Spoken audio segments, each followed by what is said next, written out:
ভারতে আসছেন পুতিন। আর এই পুতিনের ভারত সফরের আগেই রাশিয়ার পক্ষ থেকে এমন দুটো অফার দেওয়া হয়েছে যা নিঃসন্দেহে আন্তর্জাতিক স্তরকে চমকে দিয়েছে রাশিয়া। রাশিয়া এবং ভারতের বন্ধুত্ব নিয়ে নতুন করে কিছু বলার নেই। সেই বন্ধুত্ব আপনারা সকলেই জানেন। এমনকি কালকে রাষ্ট্রসংঘে ভারত এবং রাশিয়া জুটি বেঁধে এই যে ভোটদান প্রক্রিয়া চলছিল আফগানিস্তানকে কেন্দ্র করে, সেই ভোটদান প্রক্রিয়া কিন্তু অ্যাবস্টেন করেছে, অর্থাৎ নিজেদেরকে সরিয়ে নিয়েছে ভোটদান থেকে। সে বিষয়ে আমি একটি বিস্তারিত ভিডিও বানিয়েছি। সেই ভিডিও দেখলে বুঝবেন কিভাবে রাশিয়া এবং ভারত নিজেদের বন্ধুত্বকে বর্তমানে আরো শক্তিশালী করছে। ইতিমধ্যেই তালিবানকে স্বীকৃতি দিয়ে দিয়েছে রাশিয়া, অর্থাৎ বিশ্বের প্রথম দেশ হিসাবে আফগানিস্তানের এই সরকারকে স্বীকৃতি দিয়ে রাশিয়া বুঝিয়ে দিয়েছে তারা ভারতের পথেই হাঁটবে এবং দক্ষিণ এশিয়ার পলিটিক্সে ভারতের উপরেই তারা নির্ভর করে থাকবে। ইম্পর্টেন্ট বিষয় হলো, পুতিন যখন ভারত সফরে আসবেন এই ঘোষণা রাশিয়ার পক্ষ থেকে করা হয়েছে, ঠিক তখনই তারা ভারতকে এক অদ্ভুত এবং চমকপ্রদ অফার কিন্তু দিয়েছেন। কি অদ্ভুত অফার? আপনারা জানেন ইতিমধ্যেই রাশিয়ার পক্ষ থেকে কিন্তু সুখোই 57 ফাইটার জেটকে কিন্তু অফার করা হয়েছিল ভারতকে। যদিও ভারত এ বিষয়ে 100% সিদ্ধান্ত এখনো কিন্তু নিয়ে উঠতে পারেনি, কারণ ডোনাল্ড ট্রাম্পের আমেরিকাও তাদের যুগান্তকারী আবিষ্কার ফাইটার জেট যা তারা দাবি করে F-35 ফাইটার জেট, তা ভারতকে দিতে চায়। অর্থাৎ সুকোই 57 ফাইটার জেট নাকি আমেরিকার তৈরি F-35 fifth generation fighter jet, কোনটাকে ভারতবর্ষ বেছে নেবে তার উপরে কিন্তু অনেক কিছু নির্ভর করে আছে। দেখুন, যুদ্ধের প্রকৃতিটা বর্তমানে না বদলে গেছে। প্রেসিশন স্ট্রাইক এই একটি শব্দের উদ্ভব হয়েছে, যেখানে আপনি আপনার দেশে বসে শত্রুপক্ষের দেশে যে কোনো জায়গায় কিন্তু হামলা চালাতে পারেন। আর এক্ষেত্রে ইম্পর্টেন্ট হলো ফাইটার জেট, মিসাইল এবং বিভিন্ন ধরনের টেকনোলজি, যা এই মুহূর্তে ভারতও কিন্তু এফোর্ড করতে চাইছে এবং ভারতও কিন্তু তাদের মিলিটারি যে উইপন আছে, মিলিটারি যে শক্তি আছে, সেখানে সংযুক্ত করতে চাইছে। অপারেশন সিন্দুরের কথা আপনারা ভাবুন, আমরা কিন্তু পাকিস্তানে ঢুকিনি। মানে পাকিস্তানে আমরা ঢুকিনি মানে আমরা নিজেরা কিন্তু আমাদের কোনো সেনাবাহিনীর কর্তা পাকিস্তানে ঢুকেনি, কিন্তু আমরা পাকিস্তানের 9টি জঙ্গি ঘাঁটিকে গুড়িয়ে দিয়েছি, 11টি এয়ারবেসকে সম্পূর্ণ চূর্ণ বিচূর্ণ করে দিয়েছি ভারতে বসেই।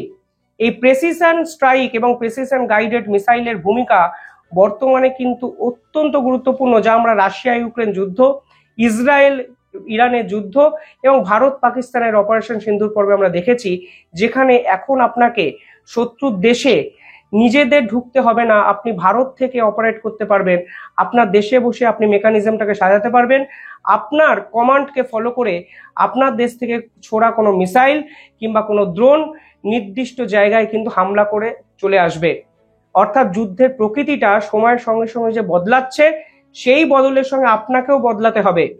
এই জন্যই ভারতবর্ষ কিছুদিন আগে ইউক্রেনের থেকে লড়া মিসাইল কিন্তু নিয়েছিল, যা এই মুহূর্তে সব থেকে শক্তিশালী সুপারসনিক প্রেসিশন স্ট্রাইক মিসাইল। আর এবার রাশিয়ার পক্ষ থেকে এই অফারের পর একটি যুগান্তকারী অফার দেওয়া হয়েছে। এবার রাশিয়ার পক্ষ থেকে বলা হয়েছে, আমরা ভারতকে একসঙ্গে সুকোই 57 ফিফথ জেনারেশন ফাইটার জেট এবং সুকোই 70কে একসঙ্গে দিতে চাইছি। এবার এই একসঙ্গে দেওয়ার গুরুত্বটা কি?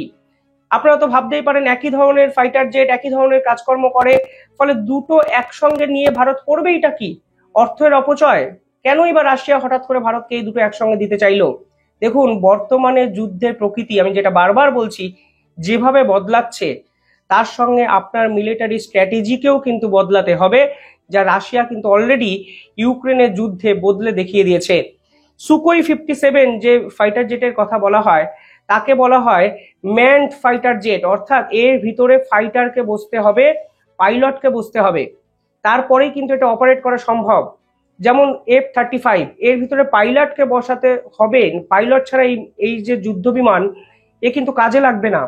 কিন্তু সুকোই 70 যা একসঙ্গে ভারতবর্ষকে রাশিয়া দিতে চাইছে, তা হলো আনম্যান্ড ফাইটার জেট, অর্থাৎ মানুষ ছাড়াই শুধুমাত্র কমান্ডের মাধ্যমে এই ফাইটার জেট কিন্তু চলবে। অর্থাৎ ভারতকে তারা বোঝাতে চাইছে এই মুহূর্তে ডবল স্ট্রাইক অ্যাটাক করতে হবে। একটি ফাইটার জেট যেটা তোমার পাইলট ওড়াবে সেইটাকে, এবং যেটা তুমি একসঙ্গে অপারেট করবে সেই একত্রে দুই ফাইটার জেটকে ছেড়ে দিতে হবে শত্রুপক্ষের দিকে।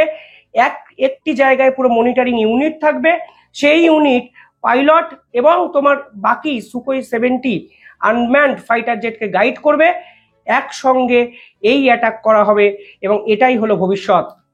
হয়তো আপনারা বুঝতে পারছেন, আমি সহজ ভাষায় বলছি, খুব বেশি টেকনিক্যাল টার্ম ইউজ করছি না।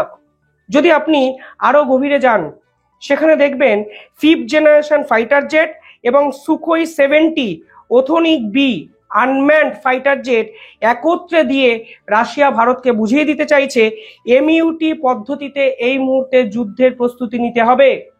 এমইউটি পদ্ধতি কি? তার পুরো কথা হলো ম্যান্ড আনম্যান্ড ট্রেনিং। এর মাধ্যমে এখন যুদ্ধ করার সময় এসে গেছে। দুপক্ষের মাধ্যমে দুটো ভার্সানে আপনাকে অ্যাটাক করতে হবে। ম্যান্ড আনম্যান্ড একটি টিম তৈরি করতে হবে, যেই টিম শত্রুপক্ষকে সম্পূর্ণভাবে বিভিন্ন ক্ষেত্রে পাজেলড করে দেবে, বুঝতেই পারবেন না কোথা থেকে কোন অ্যাটাক আসছে, যা রাশিয়া ভারতকে বোঝানোর চেষ্টা করছে। এবং এই ধরনের শক্তিশালী যদি কম্বো তৈরি করা হয়, তাহলে ডিপ স্ট্রাইক মিশনে অত্যন্ত গুরুত্বপূর্ণ ভূমিকা নেওয়া সম্ভব, যা রাশিয়ার পক্ষ থেকে অফিসিয়ালি ভারতকে বোঝানোর কথা চলছে এবং চেষ্টা করা হচ্ছে। দেখুন, শুধু এই মিসাইলকে তারা তুলে দিচ্ছে তা নয়, কিংবা এই ফাইটার জেট বা আনম্যান্ড ফাইটার জেট যেটার কথা আমি বলছি, দুটো একসঙ্গে কম্বোকে তুলে দিচ্ছে তা নয়। তারা বলছে আমরা সম্পূর্ণ টেকনোলজি ট্রান্সফার করব এবং ভারতবর্ষে গিয়ে আমরা এই ধরনের 2 ফাইটার জেটকে তৈরি করব। ভারতবর্ষের হিন্দুস্তান এরোনটিক লিমিটেডের সঙ্গে আমরা চুক্তি করব এবং এই ম্যানুফ্যাকচারিং হাব তৈরি করা হবে নাসিকে। এই মুহূর্তে হিন্দুস্তান এরোনটিক যে লিমিটেড, সেই কোম্পানির যে হাব আছে, সেখানে কিন্তু অলরেডি রাশিয়ারই সুকোই 30 তৈরি হচ্ছে, অ্যাসেম্বল করা হচ্ছে। এবার সেই হাবটিকে ব্যবহার করার অফার রাশিয়ার পক্ষ থেকে দেওয়া হয়েছে। বলা হয়েছে ফুল টেকনোলজি ট্রান্সফার করা হবে এবং ভারতবর্ষে গিয়ে আমরা ভারতের টেকনোলজির সঙ্গে নিজেদের টেকনোলজিকে আরো বেশি ইকুইপ করে নতুন ধরনের একটি টেকনোলজিক্যাল ওয়ারফেয়ারের জন্য ভারতবর্ষকে তৈরি করব, প্রস্তুত করব। রাশিয়ার পক্ষ থেকে সেই অফার কিন্তু ভারতকে সরাসরি করা হয়েছে।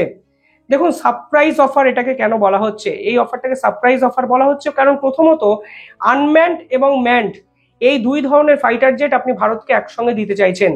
এইটা ভারতবর্ষের ইতিহাসে কিন্তু এর আগে হয়নি। সারপ্রাইজ অফার বলা হচ্ছে, আপনি যদি এই সুকোই 70 এই আনম্যান্ড ফাইটার জেটটিকে দেখেন, তাহলে দেখবেন এটি দেখতে হুবহু আমেরিকার B2 বোম্বারের মতো। এই B2 বোম্বার যেটা নিয়ে কিছুদিন আগে হইচই পড়ে গেছিল, যেই B2 বোম্বারকে কাজে লাগিয়ে GB-57 বোম কিন্তু ফেলেছিল ইরানের নিউক্লিয়ার সাইটের উপর আমেরিকা। একদম হুবহু সেরকম দেখতে, অত্যন্ত শক্তিশালী একটি জেট, যেই জেটের রেঞ্জ হলো 6000 কিলোমিটার, যেটি পেলোড ক্যারি করতে পারে প্রায় 2.8 টন। এটি ইন্টেলিজেন্স, সার্ভেলেন্স এবং অ্যাটাকিং পারপাসে ব্যবহার করা যেতে পারে।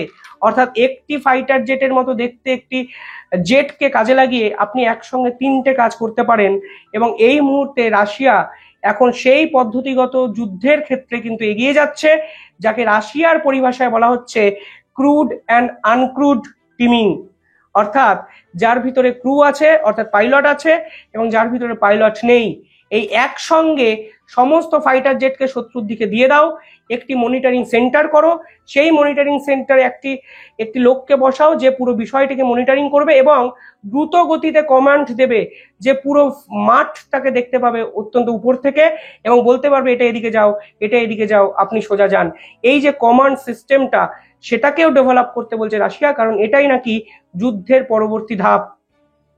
হয়তো আপনারা বুঝতে পারছেন এই পার্টিকুলার জিনিসটি ভারতের জন্য কতটা ইম্পর্টেন্ট। কিছুদিন আগে ইরান একটি স্টেটমেন্ট দিয়েছিল, রাশিয়াকে তারা সরাসরি বলেছিল আপনারা আমাদের কেন ফাইটার জেট দিচ্ছেন না, আপনারা ভারতকে কেন ফাইটার জেট তুলে দিচ্ছেন? ভারত তো আমেরিকার টাই আপ করা একটি দেশ, পার্টনার দেশ, আমেরিকার সঙ্গে ব্যবসা বাণিজ্য করে, আমেরিকার সঙ্গে অস্ত্র চুক্তি করে। তা সত্ত্বেও আপনারা কেন ভারতের হাতেই বারংবার এই ধরনের মিলিটারি ইকুইপমেন্ট গুলো তুলে দেন, আমাদের হাতে কেন তুলে দেন না? অর্থাৎ আপনারা হয়তো বুঝতে পারছেন এই মুহূর্তে ভারত শুধুমাত্র রাশিয়াকে বন্ধুত্বের আশ্বাস দিয়েছে বা বন্ধুত্বের যে পর্যায় তৈরি করেছে সেটা নয়, রাশিয়াও কিন্তু ভারতের উপর ডিপেন্ডেন্ট। রাশিয়ার থেকে কিন্তু ভারত তেলও কেনে। অর্থাৎ রাশিয়াও জানে বিপদের সময়, ইউক্রেন রাশিয়া যুদ্ধের সময় বা ডোনাল্ড ট্রাম্পের স্যাংশন লাগানোর সময় এই রাশিয়ার পাশে কিন্তু ভারতও দাঁড়িয়েছিল। বিশ্বের অনেক দেশ ঈর্ষা করছে। আমেরিকা একটি বিল এনে নিয়েছে সরাসরি, যেখানে 500% ট্যারিফ লাগানোর হুঁশিয়ারি দেওয়া হয়েছে। এত সকল বাধা বিপত্তি সত্ত্বেও পুতিন আসছেন ভারতে, এবং পুতিনের সফরের আগেই রাশিয়া ভারতকে যে অফার দিয়েছে তা নিঃসন্দেহে নজিরবিহীন। এবং ভারত এই অফার যদি অ্যাকসেপ্ট করে তাহলে ভারতের মিলিটারি ফোর্স কিন্তু আগের থেকে দ্বিগুণ শক্তিশালী হয়ে যাবে, তা বলার অপেক্ষা রাখে না। কি করবে ভারত, কি করা উচিত ভারতের, এই দুই প্রশ্ন আমি আপনাদের উদ্দেশ্যে রাখলাম। দেখতে থাকুন দ্য ইন্ডিপেন্ডেন্ট বেঙ্গল। চ্যানেলটিকে ভালো লাগলে একটু সাবস্ক্রাইব করে দেবেন। ধন্যবাদ।